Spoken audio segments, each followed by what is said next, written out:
chers amis, lorsque j'ai été élu à la tête de cette belle institution religieuse,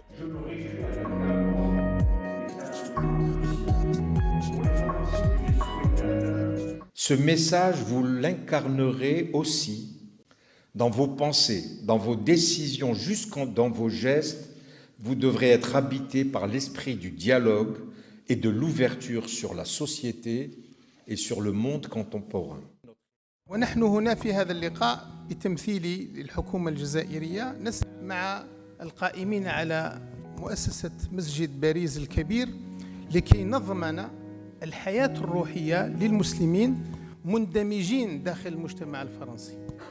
كان لي سبق أن التقيت مع وزير الداخلية هنا وتحدثنا فوجدنا أن الخطاب المسجدي الذي يخرج من أئمتنا المتخرجين من معهد باريس أو المنتدبين سواء كانوا من الجزائر أو من جنسيات أخرى هو خطاب راقي علمي يجمع ولا يفرق، يبني ولا يهدم، وينشر الرحمة والسكينة والتعاون في المجتمع الفرنسي. هنيئا لكم هذا النجاح، ونواصل رسالتنا كما ذكرت سابقا، وأهنئ الأسر الحاضرة معنا في تكريم أبنائهم وبناتهم في هذه المهمة النبيلة.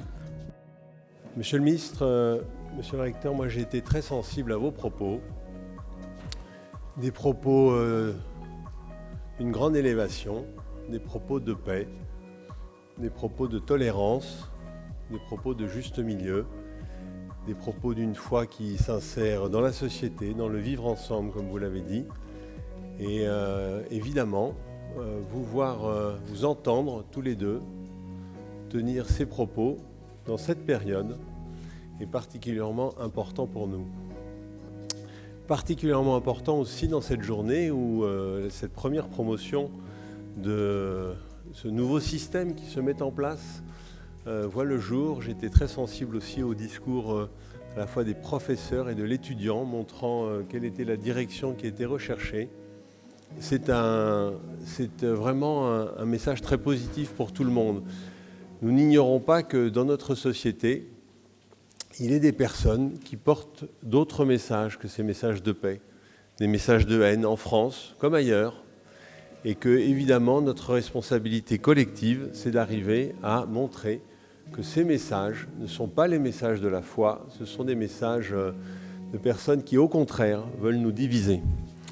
Pour être cohérent, il faut porter les valeurs que vous avez dites, des valeurs de grande élévation. Et évidemment, en France, notre mission, c'est aussi d'assurer la liberté du culte, de veiller à ce que ceux qui commettent des actes anti-musulmans, comme des actes antisémites ou anti-chrétiens, soient poursuivis, retrouvés, condamnés.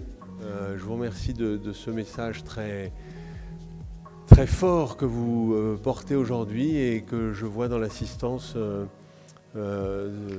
chacun vouloir le porter ailleurs pour continuer ensemble à faire en sorte que nous puissions vivre dans une société apaisée dans laquelle chacun puisse librement exercer sa foi.